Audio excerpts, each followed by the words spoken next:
Hello everyone, this is Keith from the Solo Gamers Club. Thank you for joining me tonight. In this video, we're going to continue with our adventures in the Gothic land of Kremel as we begin the campaign of Folklore the Affliction. If you want to learn more about the background of the party I've created, I'll provide a link in the description for the first video in this series, which will explain the character creation process, the advanced rules that I'll be using for this campaign series, and an example of play where I use the story demo Spiritual Unrest to gain some experience with the game. Now, none of the results of that story demo that we played through in the initial video are going to carry over. We're going to start completely fresh using our three characters that we created, the Woodsman, the Magus, and the Witch Hunter. So tonight we're going to be starting the actual campaign as we explore Story 1 and Chapter 1, entitled Everything Changes. Now, before we begin the campaign, we have a few things to accomplish in setup yet. Our Magus character, which is named Sasan Sobani, he has a special ability. It says Ancient Knowledge. At the start of each story, you receive a random prayer or ritual if you have neither. Well, he has none, so he can choose between a prayer or a ritual. Prayers represent age-old mantras that contain divine power. They hold true power within and can provide aid to those of the faith. Rituals come from old manuscripts and arcane works, in some cases from the Necronomicon itself, an ancient book holding great power. Its origins dark and obscure. Many of its pages were torn out and scattered around the world by some unknown entity. So we'll have to decide if we want a prayer or a ritual. And I think with the background of Sobhani, I think he will choose a prayer. So we're going to draw a prayer card for him. That prayer is revealed to be Healing Surge. The power of your faith extends to all in need. All characters recover 2d4 Vita or 1d6 Ghost Points. And this has a faith rating of 8. So we're going to have to roll an 8 or greater to enact that prayer. Next up is our Witch Hunter, and he is named Cain Shears. And he has a special ability here. We've chosen his focus to be Bounty Hunter. And that says, at the beginning of each story, roll a d6 to determine your target bounty.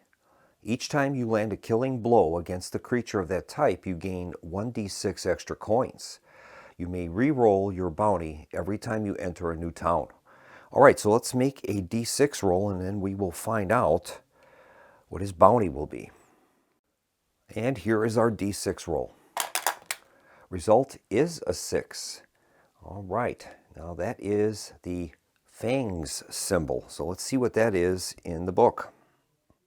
Consulting our Affliction and Creature Types table, we find out that the Fangs symbol represents the undead. Long since dead, these vile creatures have been brought back to some semblance of life, though are usually just puppets of some darker force, represented by gnashing vile teeth. Okay, so we're going to be gaining that bonus against the undead creatures. And I'm going to place a little cube on top of that symbol to mark that that is the bounty for this portion of the campaign. Now, since we are using the World Events deck, we are going to draw the top card of the World Events deck and find out what our event will be. And it's an environmental event, lightning and thunder. During encounters occurring in outdoor locations, one target, ally or foe, is randomly hit by a lightning bolt at the beginning of the combat for 1d6 plus 1 damage. Ooh. All right. Well, fortunately for us, our Magus character, Sasan Sobani, has the Stargazer focus. And it says once per chapter, you may spend 1 power point to create a world event. If a world event is already in play, this replaces it for the chapter. These events apply only to characters. Roll a d6 to determine the event that occurs. And I think we are going to do that because that world event could be a little problematic for us. During encounters occurring in outdoor locations, one target, ally or foe, is randomly hit by lightning bolt. Yeah, that could be a problem for us. So I think we are going to use his ability. So the Magus is going to spend one of his power points. He starts out at 6, and we'll move him now down to 5. And we'll make a roll on his Stargazer table. And here's the d6 roll.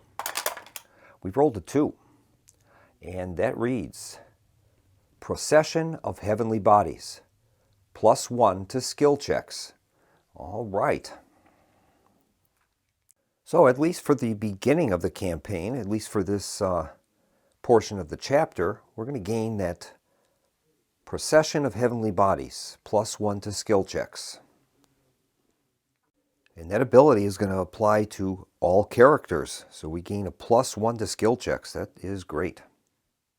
All right, so that world event is going to be discarded, and we're going to be under the auspices of that Procession of Heavenly Bodies. Now, during this campaign, we're going to be using the Advanced Encounter rules and the Advanced Skirmish rules. And this is going to give us a great deal more tactical options during encounters and skirmishes. So this will be a definite plus for us. And in addition, we're going to also be employing the new Town Events rules. In the rules that came in the core box, depending upon which city you were in, would limit the number of town services that you could visit. Well, under these rules, characters now visit service locations as a group. And after a service location visit, we're going to roll a d10. And we would add 1 to the roll for every additional town service that we visited during that stay. And then depending upon which town we're in, the roll would be, if it's 10 or greater, if we were in Ostelink, 9 or greater in Wayland Point, or 8 or greater in York-Trusk, we would have to draw a town event. And then based upon the location that we have visited, we would either be looking at the thoroughfare side of the card or the back alley side. And then we would have to resolve that event. I've also printed out a copy of the keywords that are in the back of the rule book. And I would encourage everyone that's playing this to make sure you have a copy of these. The rules don't talk about this very much, but this keywords section of the rules is extremely important. It explains many of the different conditions that can occur based upon, like, say, weapons or other situations in the game. Like, as an example, we have this card called Falcata. It has a special word sacred on there. So if we look up sacred in here, we find out that we can roll the attack dice twice versus demonic or undead creatures and take the higher roll and add +1 to damage. So these keywords are very important, and it's important to have a copy of that keywords section close by because you'll be referencing it quite a bit. And incidentally, I was able to figure out what is happening with some of these commodity tokens where they say thrown. Well, I've found it on here. It says thrown, exhaust to throw a melee weapon with the same rules as ranged 3. So as an example then, if anytime we have anything that has a thrown ability, it'll have a range and a number listed. And the target foes can be a number of spaces from your position. If no number is listed, the range is unlimited. So in the case of that sample playthrough that we did in the previous video, I had, I think, holy water, and that just says thrown and does 1d4 damage. Well, you don't have to make any attack rolls with that. It's instantaneous, but it has to be within the range limit of whatever it is that you're using. So we did manage to figure that out.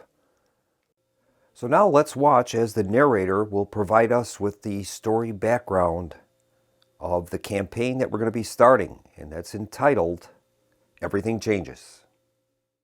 You have journeyed far, traversing a land of mountains and hills, forests and ancient paths. As you approach your destination, a foreboding veil descends as the sky dims. The stagecoach you hire draws near an old stone edifice with a belfry and enormous arched wooden front doors, adorned with scrollwork that tells tales of horror and redemption. The coach halts as you step out to stand before the Church of the Crossroads, an age-old monument and gateway to this ancient mountainous realm. As you approach the wooden doors to enter, you hear the sounds of a struggle from within. Upon entering the church, you witness an old curator cowering at the mercy of highwaymen. The highwaymen are ragged and filthy, exuding the dangerous desperation of those in dire straits, as they demand food and valuables. So we're ready to begin Story 1, and this is going to be Chapter 1, and it's entitled Everything Changes. We find out from the header that it is going to be a dusk mission, so that's the easiest mission that we could have. It's meant for level 1 and level 2 characters. We're going to begin at the Church of the Crossroads, and this should take us approximately 90 minutes. All right, so our party has arrived at the Church of the Crossroads, and we'll put our party marker at that location.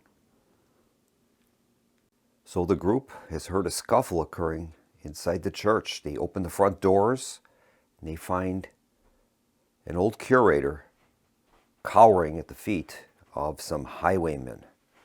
So we have to do a story skill check, and it's a speech 8 test. And we can select any character to do the test. And our story skill check reads, convince the highwaymen to leave peacefully. Okay, for this skill check, we can select any one character, and we're going to see if any of our characters have any bonuses for speech. Fortunately, none of them do. So all we're going to be gaining for this test is the +1 to skill checks for the Procession of Heavenly Bodies world event that is currently active from the Stargazer. So I think we will select the Woodsman. He does have a fossilized knuckle bone that he can exhaust for the rest of the story to re-roll any one die. So that would give us at least a re-roll. So we're going to do the check and see if we can pass this. So our Woodsman, Alec Vorster, steps to the front and says, leave peacefully. We'll make the roll and see if he's successful. We get a +1 to the roll. We need an 8 or greater. He rolls a 1, so we have failed that. And I'm wondering if we should use his ability to re-roll with that fossilized knuckle bone. I hate to use that too early because that is going to be for the rest of the story. So maybe we'll keep that for future use. So we're going to read the failure condition. It says we have to skirmish with the highwaymen. And then after the skirmish, the assailants break and run. All right. All right, so we have to resolve a skirmish against the highwaymen. Now, a skirmish is kind of a quick combat. We don't set up anything on a board. It is resolved with dice rolls. First step is we have to find out how many highwaymen there are. We look on the left side of their card and look under character count. Well, we have a 3-character party, so we're going to be rolling a d6 to determine the number of highwaymen that are in the church berating the curator. Okay, here's the roll. We rolled a 5. So that means that we're going to set them at a strength of 5. And they get a bonus now, +5 to their might rolls.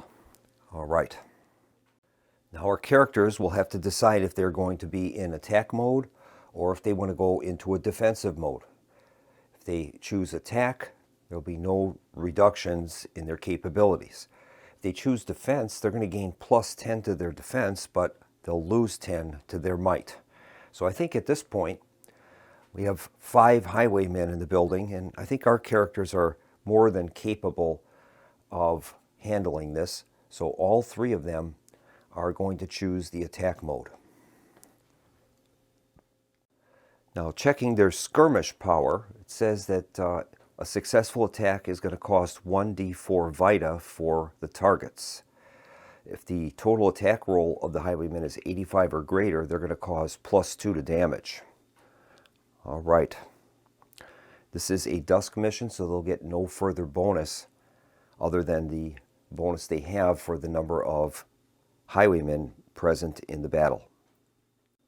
So the highwaymen are going to make one roll using a D100, and we're going to apply that value to each of the characters, testing their defense to see if they're hit. We don't roll individually for each character that is targeted. We make one roll for the highwaymen and apply that to all of the characters. So at this stage of the game, the highwaymen are gaining a +5 to might based on the skirmish modifiers. Okay, here is their roll. Okay, they have rolled a 70. So that is going to be more than enough to hit each of the characters. Alec Vorster has a defense of 36. Sasan Sobani has a defense of 36. And Kane Shears has a defense of 38. So each of them are going to be hit. So each of the characters is going to lose 1d4 vita from the attack. And we'll begin with the roll for Alec Vorster, the woodsman. And the roll is a 2, so he's going to lose 2 vita. That'll move him down from 23 down to 21. Next is Sobani.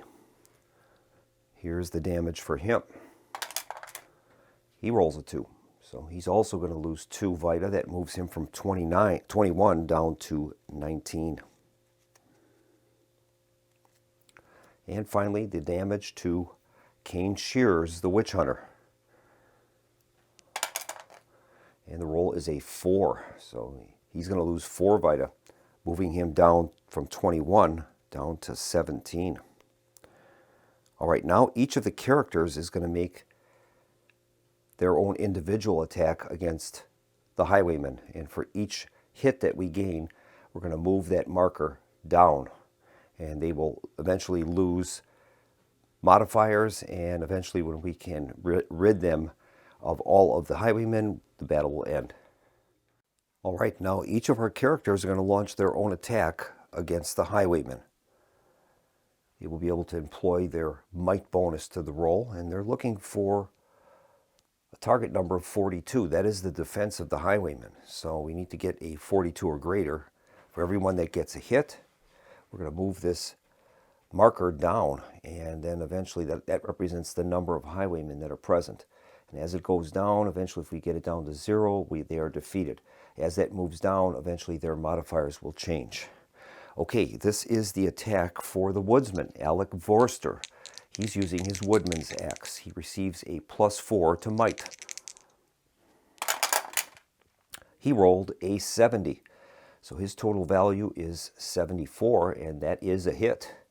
So one of the highwaymen has been chopped with the axe. Now it's the Magus's turn. He also has a might value of +4. He's going to be using his Falcata in combat. Here's the roll. He rolled a 66, and that will be modified to a 70, and that's enough to get a hit. We're down to 3 highwaymen left, and now it is our witch hunter's turn. Kane Shears, and his might is also +4. Here's the roll. He rolled a 60, so that is modified to a 64, thus causing another hit, and they're down to 2 highwaymen. So we're going to start a new round now of combat. Highwaymen now have no modifiers, so they are just going to use a straight up roll, and we'll compare that with the defense of each of the characters. Here is the highwayman's roll. And they rolled a 29, and I don't think that is enough to cause a hit. We got lucky. Yep, all of the characters have a defense of 36 or greater, so no hit is scored by the highwayman. Now we will launch our attacks again, starting with the woodsman, Alec Vorster, +4 for might. He rolls a 76, and that is modified to an 80. And we've taken out another highwayman. There's only one left. Now it's the Magus's turn. Sasan Sobani with his Falcata, +4 to might. He rolled a 25, and that's a miss.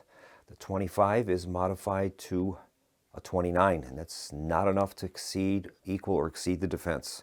So finally we have Kane Shears with his crossbow, +4 to might. Here is the roll. He rolls a 93, so no problems there. That is going to be modified to a 97, and we've killed the last of the highwaymen. So we have defeated the highwaymen, and each of the characters is going to gain the reward listed, in this case, 4 coins. So I'm going to be using these metal coins to track their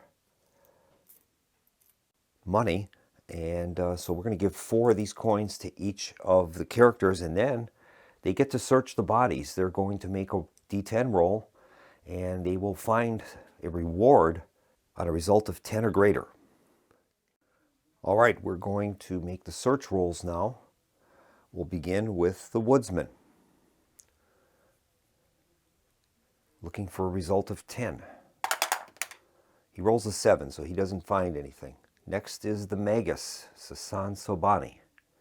Now he gets a +1 to search rolls because of his rabbit's foot. So he'll succeed on a 9 or 10. He rolls a 2, no help there. And finally, the witch hunter. See if he can find something. And he did. He rolled a 10, and that's going to entitle him to a draw from the items deck. That's great. And he finds vitriol. It can be thrown for 1d6 damage, and it has burst 1 ability. All right.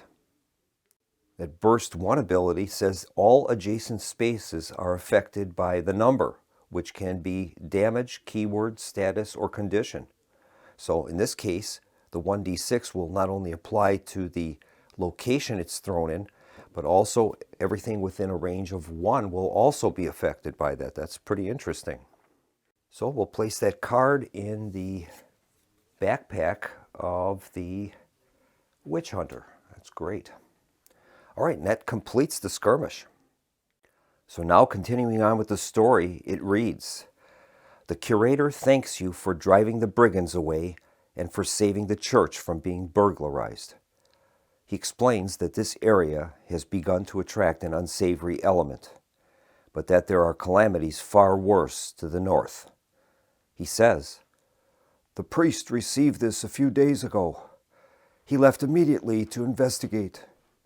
Without warning, he lifts a covering from the table, revealing a bloody mass of fur and flesh."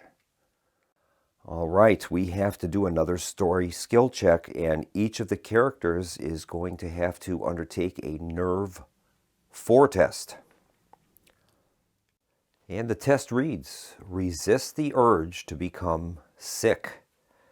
All right, so we're going to begin with a Nerve 4 test. We'll start with Alec Vorster, the woodsman.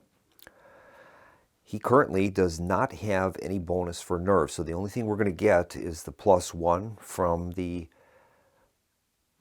Procession of Heavenly Bodies world event. So we'll be gaining +1 to the roll. We'll be rolling a d10, and we're looking for a total of 4 or greater. We'll be adding 1 to the roll. Here is Alec Vorster's roll. He rolls a 9. That's modified to a 10, so he has passed. And we'll do the next test for Sasan Sobani. He has a no nerve bonus, so he'll only get +1 on this. Here's the roll. He rolls an 8. That's modified to a 9, so he has passed.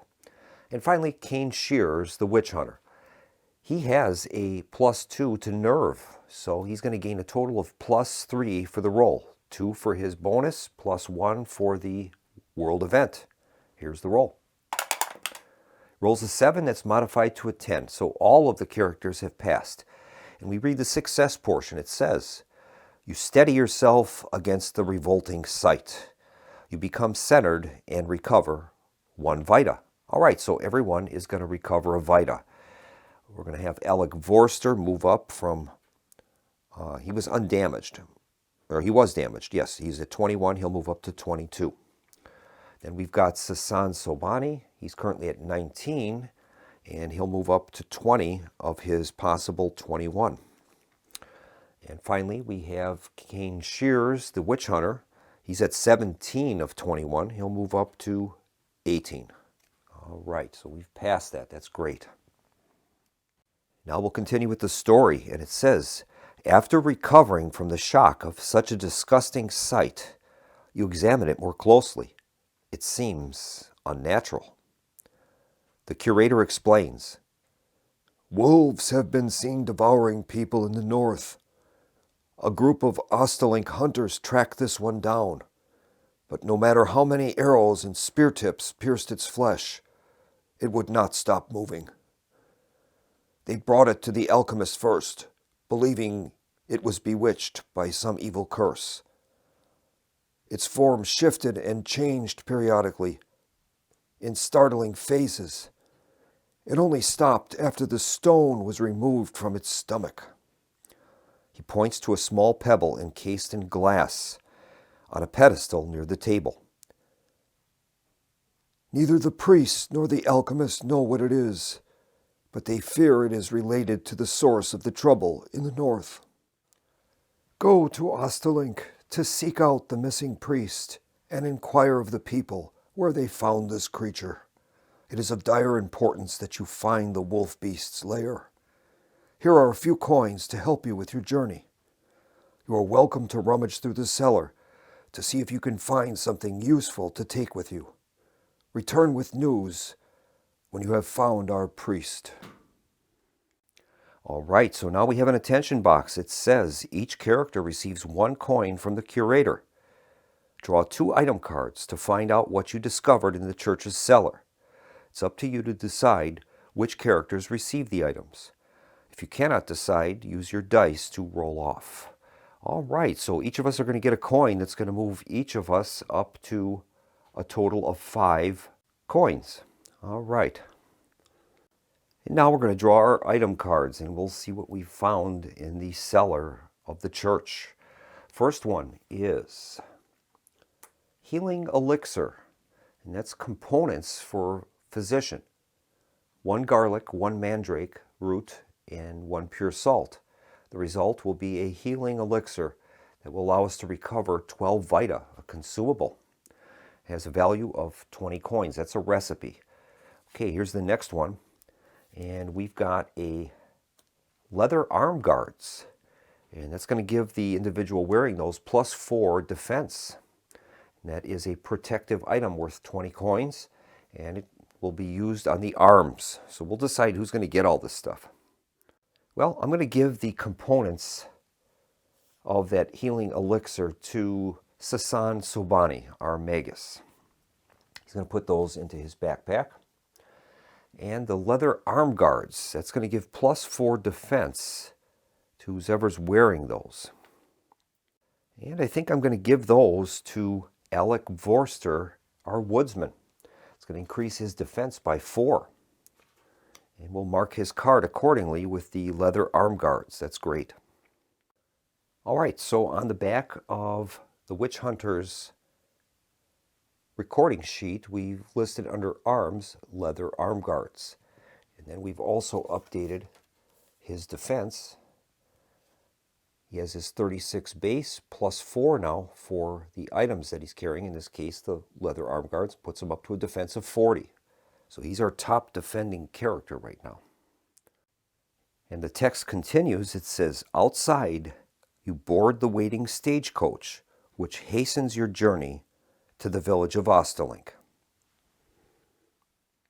And now we have a world map notation. It says, travel to Ostelink. All characters gain +1 stride for their journey due to the stagecoach. Leadership should now switch to the character 2, since you are transitioning from narrative to the world map. pass the leader token to them with the day side showing. When character 2 passes the token to the next character, they flip it to the night side. All right. So we'll pass our leader token on the daylight side, and we'll give that to the Magus, and he's going to be our new leader for this first turn on the world map. So our mission now is to move from the Church of the Crossroads and eventually make our way up to the village of Ostalink. So it's quite a ways of journey here. And now it says the world map travel tutorial. Characters travel to locations by traversing the world map. They may move via the relative safety of the road, which can still be dangerous. They can also travel to off-road areas on the map, which can be even more treacherous. During each leader's turn, they may move up to their stride value, which is found on their character card. In this case, they start at the Church of the Crossroads. After movement ends, the leader must draw a road event and read it out loud. They are split into day and night sections. At the beginning of the story, the cycle begins with a day event and then alternates between night and day after each card. This is kept track of with the leader token, one side representing day and the other night. All right. So we have boarded the stagecoach, and the Magus is now the leader. So we're going to be traveling using his stride value and the bonus we get for the stagecoach. So the Sasan Sobani, our Magus, has a stride of 4. So we'll have a total of 5 movement points. And we can move along 5 sections of road, or we have the ability to move into the off-road positions. We can't cross this red boundary, but we could move into the off-road here or here, and that would facilitate the movement. You'd save all those road segments by moving into off-road areas, but those are very dangerous, so we probably won't do that. Now, whenever we enter a town, we can purchase goods and services by referring to the location reference card. And we're going to be using the new town events deck, and I've discussed that before on how those work. So if we stop off in these towns, we might be able to maybe stop and purchase something. So we're going to get started with our world map travel. And Sasan Sobani is our leader. He has a total of 5 strides. So we're going to have him move down the road 5 spaces. 1, 2, 3, 4, and 5. So we've arrived at that location on the road. And now we have to draw a road event and read the daylight portion of the event. All right, so we have drawn our road event. And I've covered up the night side of the card. I don't want to spoil any more than we need to during the playthrough for the viewers, the sake of the viewers. So we'll try to keep as much information hidden as we can. In this case, we've drawn the card Daylight Encounter road event called Wise One. We came upon an old man who had become a master of many arts in his long years. He taught me a bit of ancient lore. The leader gains 1 ability point. If a character receives this card more than once in their life, immediately discard it and draw again. All right, so Sasan Sobani was our leader, and he gained an ability point. Now we use those ability points to purchase new abilities, and normally those are done after we gain experience points and move up in level. So this is pretty good. So we're going to mark Sobani with 1 ability point. That is great. So we have marked Sobani with 1 AP available. That is great. Now, as overland travel takes much more time than during a change during an encounter, we pass the leader token to the next player. That's the Witch Hunter, and we're going to flip that to its night side. So it's being a little more dangerous during the nighttime hours. So right now, our Witch Hunter, Kane Shears, is going to be the leader. And we'll continue with our world movement. All right, the stride of Cane Shears is 4. He gets +1 for the carriage, so we have 5 movement points left. Now we're going to be able to enter into this town called Wayland Point if we choose to, or we can continue on with our movement. Now, when we enter a town and we choose to stay there, our turn ends. So we'll have to decide if we want to do that. 1, 2, 3, 4, 5. It's just enough to enter Wayland Point, so we'll do that. We'll move into Wayland Point. Wayland Point is a medium-sized settlement. If a group wishes to enter a town, movement stops for that round. Characters may utilize any of the services that are listed under Town Services on page 17 or on the location reference. When leaving a town, leadership passes to the next character and always starts on the day side. If any of our characters had a wanted condition, that would be a problem in a town, but they can pay 10 coins to get rid of that wanted condition. In most cases, while traveling on the world map, you may enter a town and take advantage of the services a town has. However, when you enter a town through a story narrative, you may only do so when you're told. There may be occasions where you pass through a town and cannot enter. In this case, we would treat the town as a road space for the purposes of movement. No road event card needs to be drawn when landing on a town space. All right. So we've entered the town of Wayland Point, and we will not be drawing a road event in this case, but we can stop off and take advantage of town services there. That is a possibility for us. And I can look through here and see if there's anything that we could benefit from. It has 2 sides to it. And we'll see if there's anything that the characters can purchase. Each of them have a total of 5 coins, so we don't have a lot of cash on hand, but I'll take a look and see. Now, with the new town rules, our characters will visit as a group if we choose to visit a town location. It won't be individual like it was in the core book. So if we visit a certain location within the town, all 3 of our characters will be able to act there if they choose to. Well, the only location that they might want to visit is the inn. And there's a new ability that they can perform there. It's called Rumor. Receive 1 rumor card, once per story, or any number between stories. A character may only have 1 rumor at a time. Rumors are found in the Dark Tales expansion. So this would allow us to draw 1 rumor card. One of our characters will be able to do that, and each character can have up to 1 rumor at a time. So I think since we're here, we can attempt to try that. We'll just see what is happening with that rumor deck. So the group enters the inn in Wayland Point, and they're kind of mulling around within the inn. And Cane Shears, that is our leader, hears a rumor about an exorcism.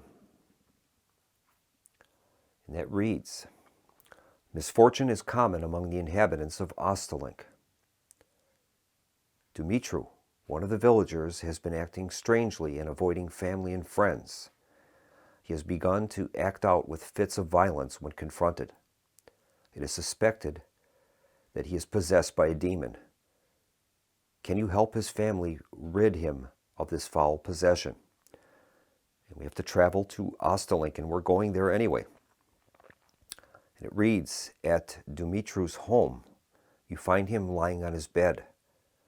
Then his head slowly turns to you. 1 character must pass Faith 8 and then flip this card for the outcome." All right, well, we'll keep that card. And some of the other things that we can do in the inn are drink for 5 coins. That would give us +1 to damage and -5 might for 1 chapter. We could hire militia, gamble. We can bet up to 5 coins and then roll a d10.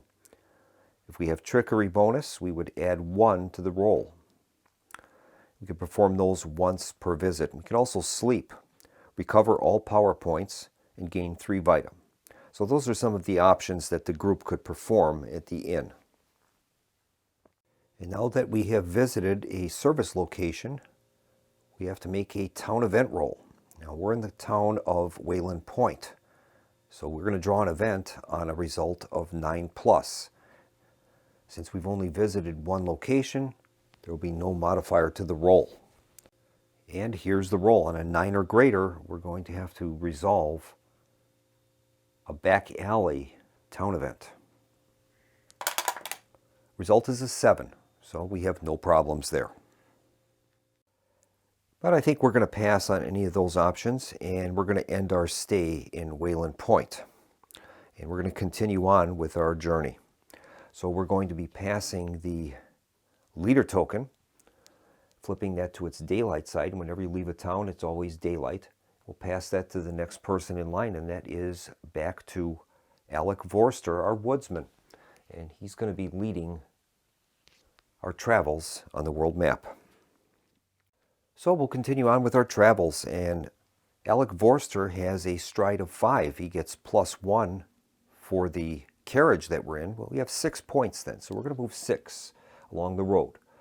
1, 2, 3, 4, 5, and 6. All right, now we're going to have to resolve a road event, and it is during the day. It's daylight. And the daytime road event reads fauna. We found a wounded fawn laying on the edge of the path, a foul claw stuck in its ribs, oozing green ichor. Any one character must pass an Ecology 6+ to learn something about this claw and gain 15 lore. Failure causes you to injure yourself on the claw and gain a corrosion token. All right. Well, Alec Vorster, our woodsman, he has a bonus in ecology. Gives him a +2 on ecology tests. So I think we'll have him make the test. And he's looking for an ecology test of 6. Now we're going to gain +1 because of the procession of heavenly bodies, +1 to all skill checks. And we're going to gain +2 from his ecology bonus. So we'll make the roll and see if we're successful. We'll be gaining +3 for the test. Here's the roll. He rolled a 3. A 3 + 3 is 6. So he's passed the test, and he is going to gain 15 lore. That is outstanding. So Alec Vorster has gained 15 lore, and we've marked him accordingly on his card. So the leader token will be flipped to its nighttime side, and we will move that on to the next character number 2, and that is the Magus, Sasan Sobani. All right, he's going to take over as our leader. He has a stride of 4. He gains 1 for the carriage. So we have a total of 5. Now we can go off-road. Like as an example, we could move into this off-road space, cross the bridge into the next one, and into the next one, and enter Ostelink. That would be an option for us, but those are much more dangerous. So I think we're going to stick to the roads. And we'll take our 5 movement points heading towards the town of Yorotrusk. So we're going to move 1, 2 onto the bridge, 3, 4, and 5. That is our current location, and now it is nighttime.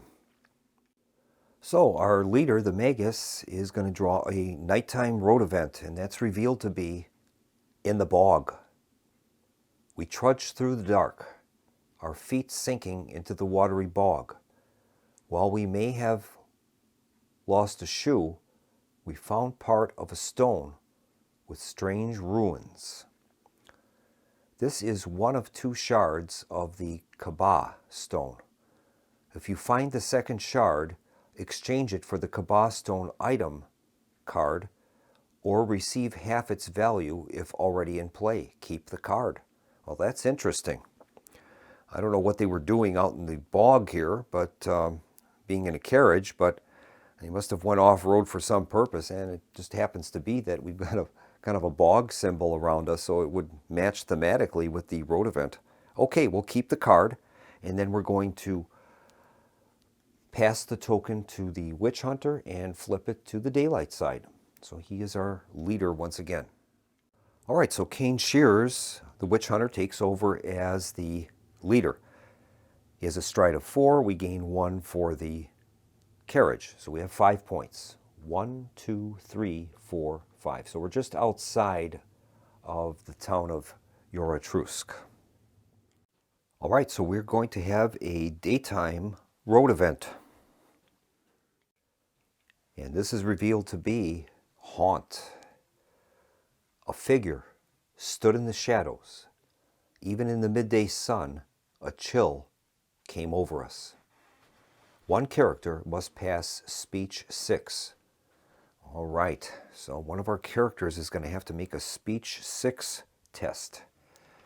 All right, well, none of our characters receive bonuses for speech. So, in that case, all we gain is the +1 for the procession of heavenly bodies. And we'll make the roll and see if we can pass this. So we're looking for a 6 or greater, getting a +1 on the modifier on the die. Here is the roll. We rolled a 9, and that's modified to a 10, so that is a success. We'll read the success portion. It says, "You greet the stranger, but he fades into the woods. Gained 8 lore." All right. And that was our leader, the Witch Hunter, Kane Shears. So we've marked him with 8 lore. That'll complete our road event. So we'll shift over our leader token to its nighttime side, and we're going to give that to the woodsman, Alec Vorster. And he'll take over as our leader. He has a stride of 5. We gain 1 for the carriage. So we have a total of 6 movement points. I don't think we're going to stop in Yoratrusk. There's no point in that. So we will spend 6 points to move.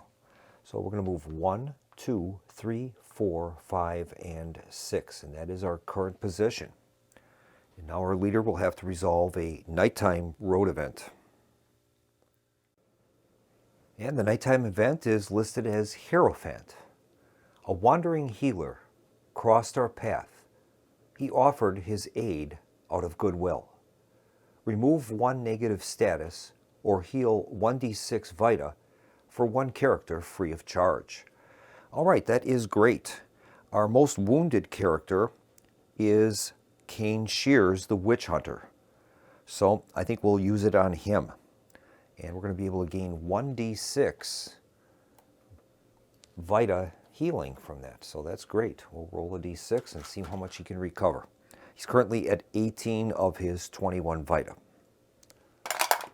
He rolled a 5, so he's going to be back up to full power now. So we're going to move his Vita tracker back up to his maximum Vita, and that'll be up to 21. So he's back up to 21. That's great. So we'll pass our leader token to the Magus and flip it to its daylight side. He'll take over as our leader. He has a stride of 4. We gain 1, so we have 5 stride. And I guess we'll continue moving in towards Ostelink. And he'll move 1, 2, 3, 4, and 5. So we'll have to resolve a daylight road event. And the road event reads, Ally. Mistress Edwards looked up with a friendly smile as we passed by. Greetings. Are you in need of assistance? And we're going to roll a d6. All right. Let's see what will happen with this. Here is the d6 roll. Result is a 1. It says, any good tidings you can offer, become blessed. All right, that is great.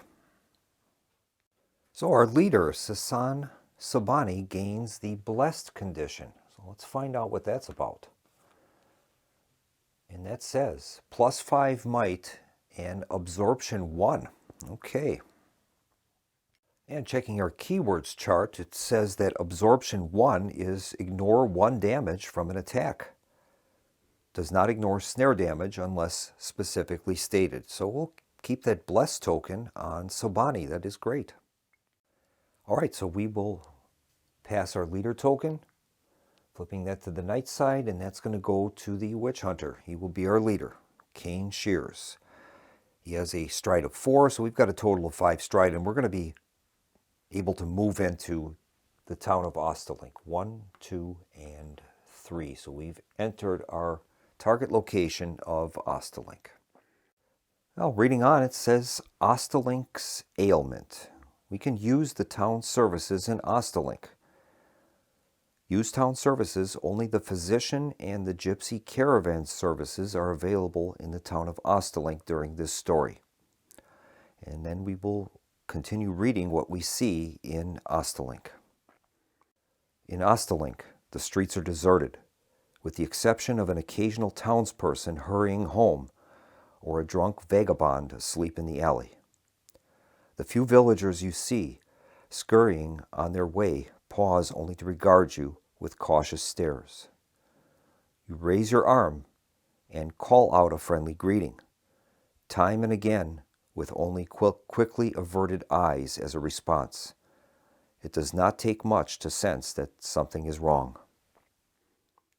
You catch sight of a street urchin, eyeing you from a side alley. Unlike the rest, it seems her curiosity is winning over her caution. You wave her over and she hesitantly approaches.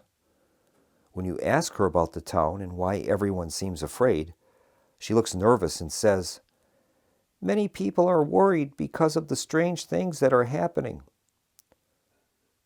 It is worse in the countryside, and a lot of the farm folk have come into town. The inn is completely sold out." You ask the girl what she knows about wolves and the priest. For a moment, she feigns ignorance, but after a bribe of food, she tells you about the many recent wolf sightings. She warns that some have claimed that wolves seem to change in the moonlight. With a full mouth, the urchin says she knows nothing of a visiting priest, but that you might be able to find out more answers at the inn. All right, now we have to choose our path. There will be times when the group will have to make a choice, such as right now. You will not know the consequences until after the choice has been made. Follow the instructions in the dialogue box and then continue with the story. If instructed to read a story moment, it is not required to share the information read with the rest of the group, although it is usually wise to do so unless told otherwise. So we have to choose our path. It says, will you give the urchin some spare change? And we have choice 1. One character may give the street urchin a coin, if you have one. The character to do so must read Story Moment 25 on page 46. Choice 2, if you decide to be uncharitable, the leader must read Story Moment 70 on page 50. Well, I think Sasan Sobhani is going to give her the 1 coin. So that'll reduce him down to 4. He'll give the urchin 1 coin. And now we're going to read Story Moment 25 on page 46. And it reads, "As thanks, you toss a coin to the filthy child who catches it midair and makes the shiny disappear quick as a blink.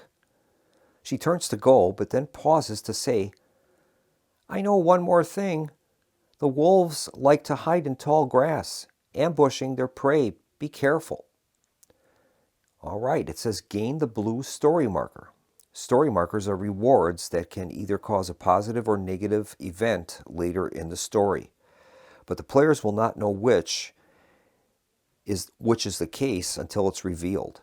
Do not read ahead in the story. A story marker cannot be given to another character.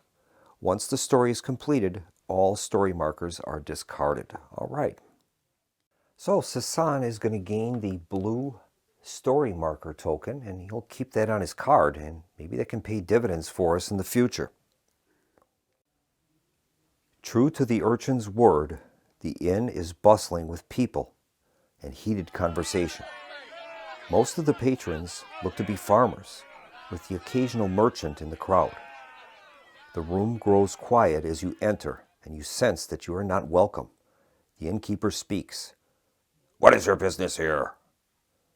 You tell the crowd that you are looking for information, specifically about the missing priest and strange wolves that have been giving the town trouble. The innkeeper growls. "We don't know anything about a priest, and we can take care of a few wolves without any help from the likes of you." His words are fierce, but you notice several of the patrons look uncertain. Ignoring the others' uncertainty, he continues. "We have no rooms for you. You can have a drink, but afterwards I suggest you move on." And I think we're going to bring this episode to a close. This is a good point for us to pause the video and proceed on with a new video in the future. We're going to be making a story skill check. It'll be a random character that will be making the test. And we'll see what happens in this inn in Ostelink. So thank you so much for joining me at the Solo Gamers Club. I hope you're enjoying this campaign playthrough of Folklore the Affliction.